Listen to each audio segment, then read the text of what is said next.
Seja bem-vindo ao Sobre Bíblias, o seu canal de Bíblia de estudo aqui no YouTube. Hoje é dia de comentando comentários e comparar os comentários da Bíblia de estudo.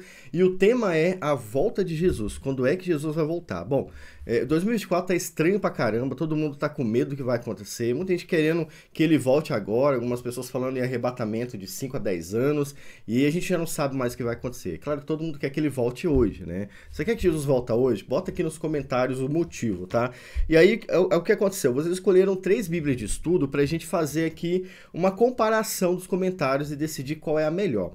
A Bíblia de estudo que vocês escolheram é essa aqui, ó, Thomas Nelson Brasil. Já peguei os comentários dela sobre o texto.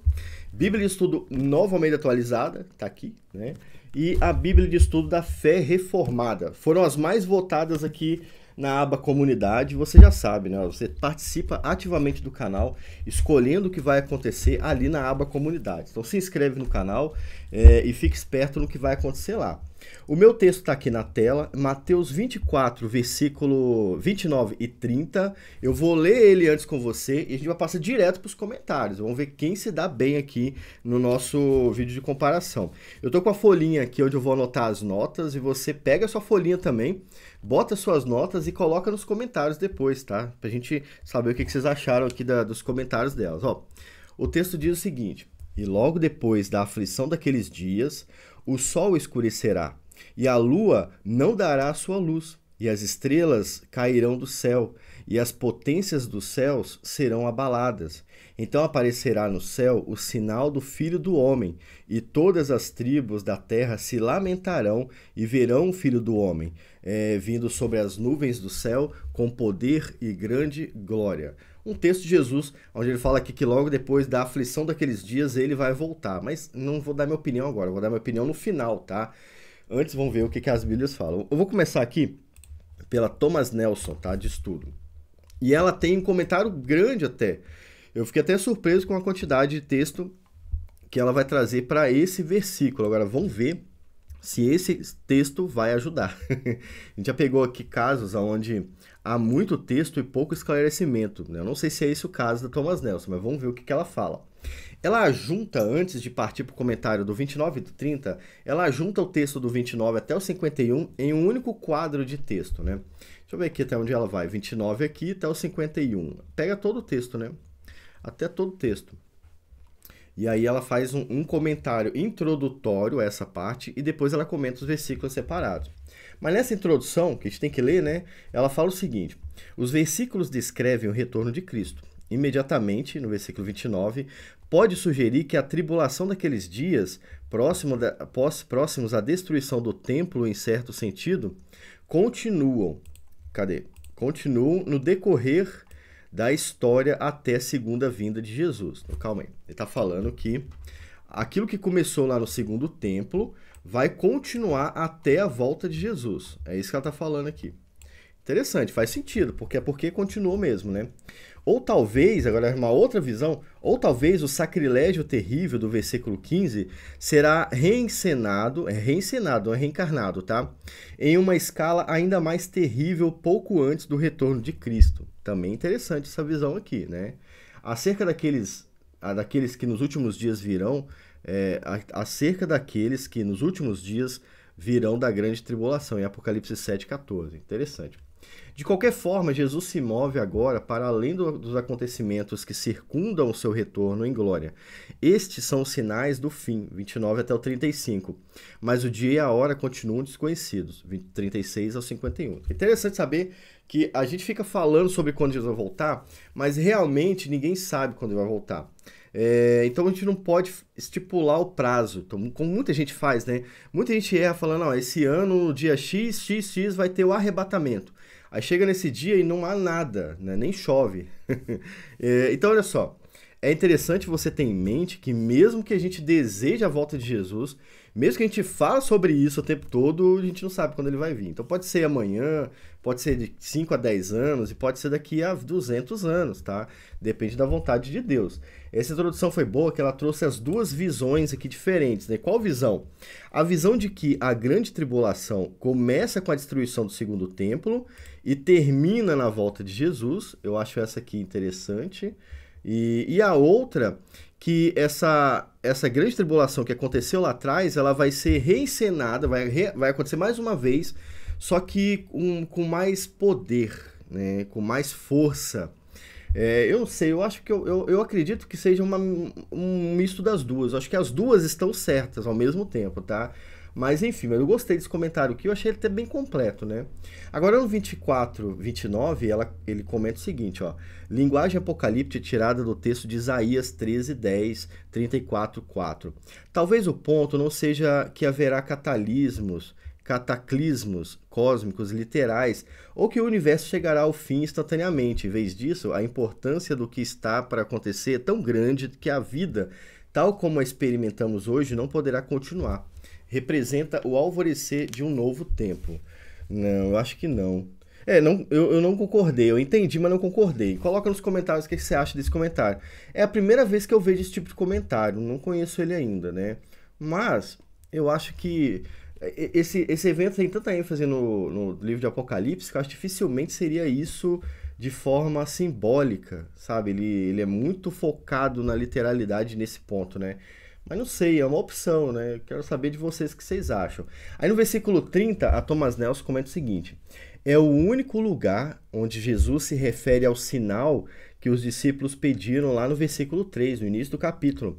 Mas ele não o especifica. Seja qual for, talvez uma bandeira ou estandarte, e aí já pode ser um símbolo mesmo, né? Aí é que tem várias referências de Isaías e Jeremias. O sinal é parte integral da vinda de Cristo, de modo que o discípulo não é capaz de prever quando ocorrerá a segunda vinda. E aí, sobre o Filho do Homem vindo nas nuvens, ele comenta o seguinte: remete parcialmente a Daniel 7, 13 a 14. Passagem na qual um ser humano especial é conduzido à presença de Deus a fim de receber autoridade universal sobre os reinos da terra. Aqui, porém, as nuvens conduzem Cristo do céu para a terra. Não está claro se as nações da terra se lamentarão em arrependimento ou tristeza, pois agora é tarde demais para se arrepender. Olha, eu falei até sobre isso aqui ontem, né? Quando Jesus voltar, falei ontem no nosso grupo do WhatsApp. A área de membros tem um grupo no WhatsApp, tá? Se você é membro do canal, se você quiser ser membro, já sabe que você vai ter isso, né? Na área de membros, você tem um grupo no WhatsApp pra gente conversar. A gente conversa muito sobre tudo lá, tá? Então, fica o convite. Se você não é membro ainda, seja membro do canal. E se você é membro do canal, entre pro grupo. É um grupo fechado só para membros, ele é bem interessante.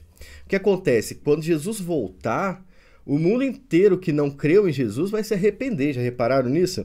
Eles vão ali mudar de ideia na hora. Só que é o que o texto fala. É tarde demais para se arrepender, né? Bem interessante. Cara, eu gostei desse comentário. Eu só não gostei muito do comentário do versículo 29. Eu achei que ele tá falando aqui que é mais simbólico e ele não trouxe mais opções, né? E eu achei estranho esse comentário que fala que esses eventos na natureza são simbólicos, né? E ainda o lado que ele puxou. Mas, de forma geral, galera, eu gostei bastante desse comentário aqui. Eu achei que ele amplia muito a visão que a gente tem dos eventos e do texto. Eu acho que até os outros comentários dos outros versículos podem ser até interessantes. Eu vou dar aqui uma nota... Eu vou dar 9 para essa Bíblia. Primeira vez que eu faço isso, vou dar 9. Talvez ela já tenha ganhado, hein, galera? E aí, qual nota que você deu para ela? E agora vamos passar para a Bíblia Estudo NAA, né? Vamos ver o que ela vai comentar a respeito desse texto. Mas antes disso, o que você acha de estudar escatologia comigo lá no Teologia EATRE? Pessoal, o meu canal Teologia EATRE traz um monte de estudo, tem uma área de membros recheada de conteúdo reformado e, ó, tem escatologia básica lá também. Olha os temas que a gente estuda junto lá no Teologia EATRE. Escatologia individual, falar sobre a morte, o estado eterno do homem, né? Diferentes escolas escatológicas, a gente fala sobre isso lá. O anticristo e o sistema contra Deus, é um módulo lá também. O juízo final e a vida eterna. A gente vai falar sobre o céu e sobre o inferno a partir da Bíblia. E no final, a importância da escatologia para a igreja. Eu deixei liberado esse vídeo aqui 5 para que você vá lá e experimente, tá? Então, o vídeo 5 tá liberado para todo mundo. Se você gostar, já vire membro lá do Teologia EATRE e assista o restante. Então, é o nível 1 de escatologia, tá liberado lá para os membros, e aí vai ser muito legal você participasse também, beleza? O link tá na descrição do vídeo, tá? Tá o sumário ali da área de membros, você vai lá e você vai achar o estudo facinho. NAA, a Bíblia NAA, ela traz um comentário que parece ser grande, mas ela não traz aquela introdução que a gente viu na Thomas Nelson, né? Mas eu acho que tem chance ainda de ser bom também, porque a Bíblia NAA tem sido muito boa nos comentários. Apesar de ter perdido conteúdo na tradução, a Bíblia NAA, ela tem bons comentários. Ela venceu alguns aqui, alguns vídeos como esse, a NAA venceu aqui no canal, tá? Depois você vai lá e veja os outros vídeos, você vai ver que ela venceu. Vamos lá. O Sol, a Lua, Sol, Lua, Estrelas e Poderes. É possível que esta observação seja totalmente literal. Ó, interessante, aquilo que eu falei, eu acho que é literal mesmo. Com estrelas, talvez se referindo a uma grande chuva de meteoros. Outros a tomam como uma mistura de linguagem literal e figurada, e ainda outros como linguagem totalmente figurada, apontando para o juízo político sobre governos e sobre nações e governos. O argumento em favor de uma interpretação figurada é que este versículo provavelmente ecoa a linguagem figurada sobre distúrbios celestiais dos profetas do Antigo Testamento, tais como Isaías. Ah, entendi. Isso aqui de forma figurada, né? É interessante, depois eu vou dar uma estudada melhor aqui. Aqueles que argumentam que se trata de uma interpretação literal apontam para relatos bíblicos de trevas reais, como Êxodo 10, Mateus 27 e tal. A ideia de estrelas caindo do céu e dos céus sendo enrolados é mencionada também em outras partes do Novo Testamento, né? Não apenas no Novo Testamento, mas também no Antigo Testamento, tá? Existe um salmo que foi usado por João lá em Apocalipse, que trata do céu sendo enrolado como pergaminho, né? João ele usou o texto de salmo para descrever o que ele havia visto. E eles acabaram não colocando aqui, né? Por que não colocaram? Fala só do Novo Testamento, né? Quer devam ser entendidos como sendo predominantemente literais ou predominantemente figurados, o que fica claro é que estes serão acontecimentos que farão a Terra tremer, através dos quais toda a criação está radicalmente transformada será transformada na volta de Cristo. A respeito dos novos céus e nova terra, veja Isaías 65, 2 Pedro 3 e Apocalipse 21. E aí ele vai continuar. Esse é só o versículo 29, né? Versículo 30, ele vai falar o seguinte, ó. Deixa eu dar um zoom out aqui para a gente ler todo o comentário na tela. Versículo 30. Alguns sugerem que este sinal seja um tipo de emblema ou estandarte celestial, que se desenrola nos céus no momento da volta de Cristo em poder e muita glória. Enquanto outros entendem que o sinal deve ser a chegada do Filho do Homem em si, como mostra a consumação dos séculos no fim dos tempos. Aí mandou você conferir em Mateus 16, 27 e Mateus 26, 64. A gente tem agora a continuação do texto. Lamentarão uma tristeza que produz arrependimento ou uma grande melancolia ou remorso à luz do juízo vindouro. E aí depois sobre o verão Filho do Homem. Veja a nota de 8.20. Vindo sobre as nuvens do céu. Esta é uma linguagem sobre o fim dos tempos com mais clareza. Esta é a linguagem sobre o fim dos tempos que, com mais clareza, recorda a profecia de Daniel 7, 13 a 14. Ah, entendi. E aponta para a volta de Jesus no fim dos tempos. Aí tem vários textos aqui, né? Vários não, né? 2 Tessalonicenses 1, 7 ao 10, Apocalipse 19, 16 11 ao 16. E aí sobre com poder e grande glória, Cristo será revelado como o governante eterno do reino de Deus, designado pelo ancião de dias para receber adoração e exercer domínio sobre a terra e todos os seus habitantes. A volta de Cristo é um acontecimento literal, no qual Cristo virá do modo como os discípulos o viram subir. Cara, eu acho que eles comentaram muita coisa, mas acabaram não colocando a conclusão, como na Thomas Nelson. Thomas Nelson parece que ela já falou direto o que ela tinha que falar, né? Eu acho que aqui tentaram dividir o texto num comentário expositivo, mas também não ficou completo. Eu não sei o que eu penso sobre isso aqui, eu vou deixar vocês darem a nota, né? Minha nota vai ser mais baixa que a Thomas Nelson. Vamos dar uma lida aqui de novo, ó. É possível que essa observação seja totalmente literal, né? E outros tomam como mistura de linguagem literal e figurada, como eu, por exemplo, né? E ainda outros como linguagem totalmente figurada, e como a Thomas Nelson fez lá atrás. O argumento a favor de uma interpretação figurada é que este versículo provavelmente ecoa a linguagem figurada sobre distúrbios celestes do Antigo Testamento, tais como Isaías, Ezequiel, Joel, Amós também, né? Aqueles que argumentam que se trata de interpretação literal apontam para relatos bíblicos de trevas reais. Não sei, ele comenta, mas ele não esclarece, é isso. Eu não sei, eu vou dar nota 5 para esse comentário. Sei que você talvez não goste, mas eu vou dar nota 5 para ele. Eu acho que no vídeo de hoje a Thomas Nelson mandou bem melhor do que a NAA. Você vê que não tem nem muito o que comentar aqui, sabe? Porque ele fica muito vago, né?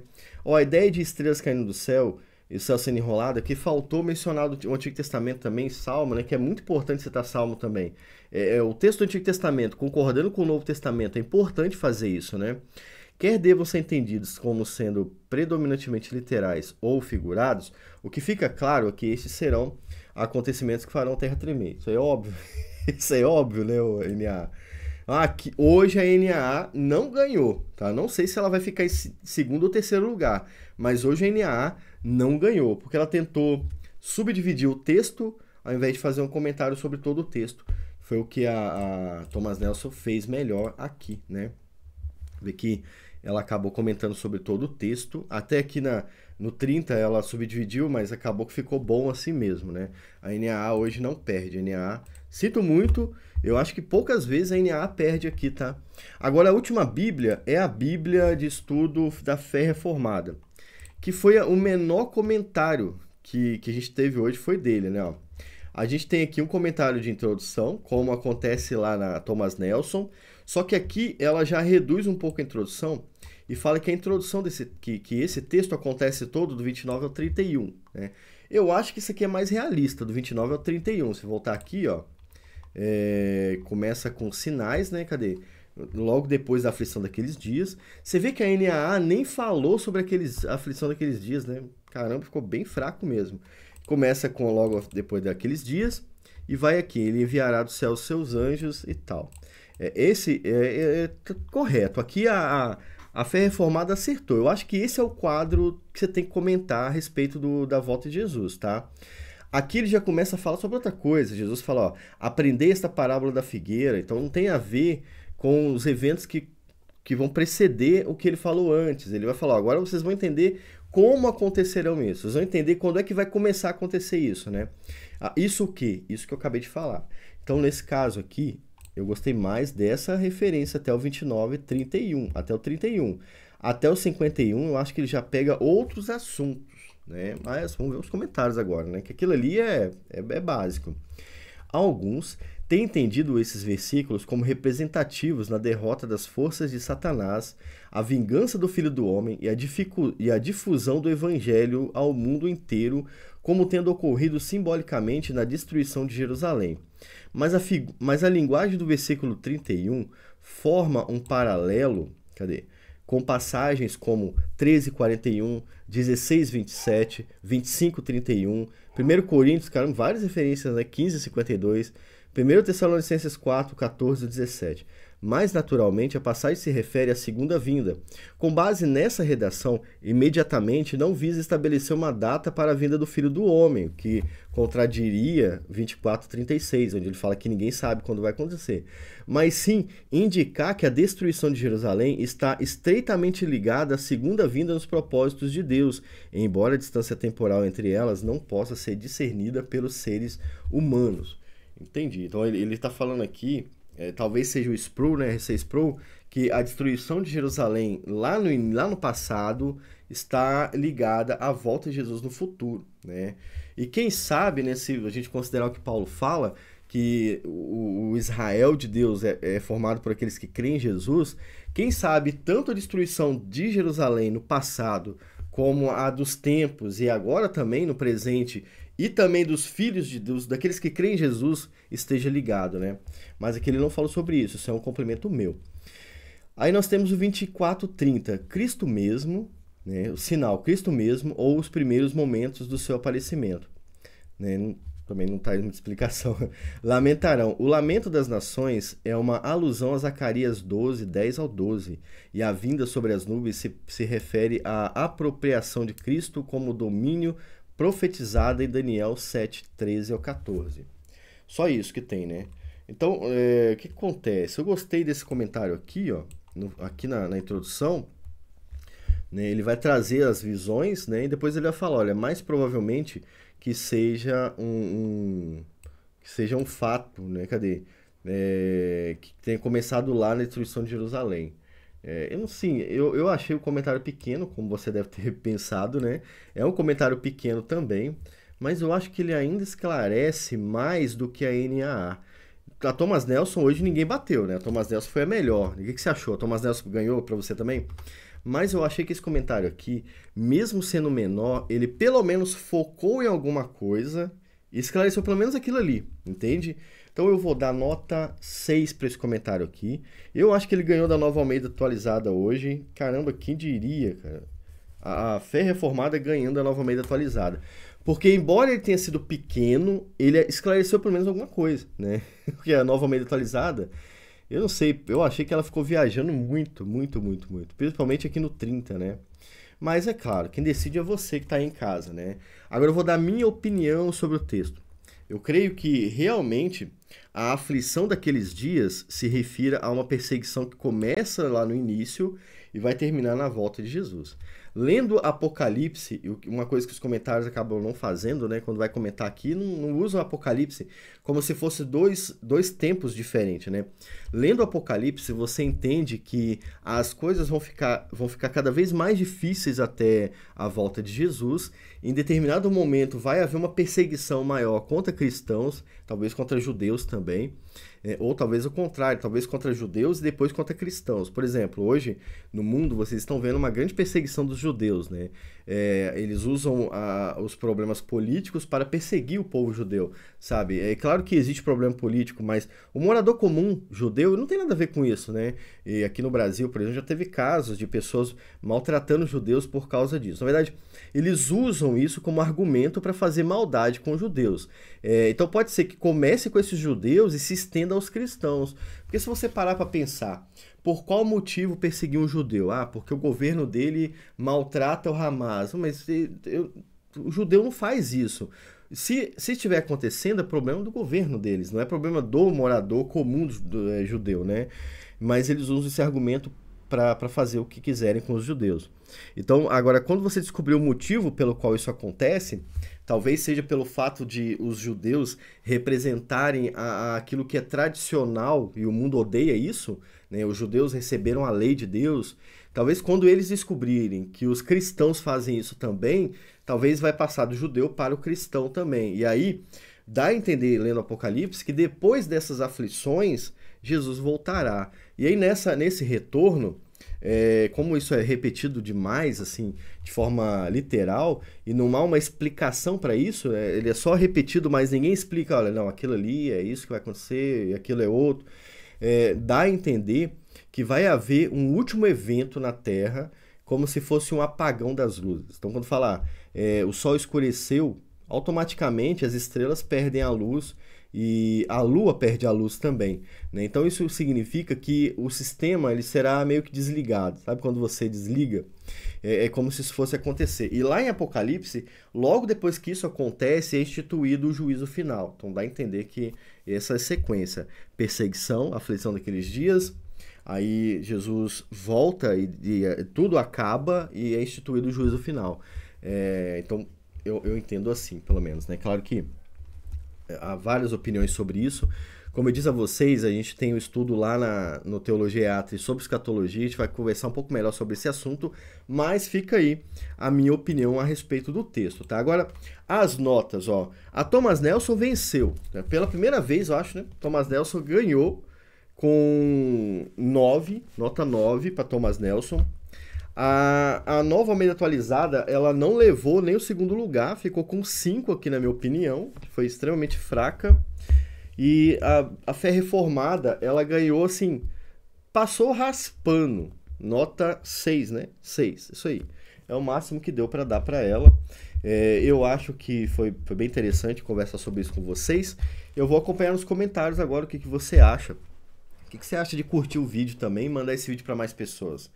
Ajuda aí o canal, tá bom? Fiquem todos com Deus, até o próximo vídeo. Ó, tem mais um monte de comentário aqui no canal, fica à vontade para ver os outros também. Tchau!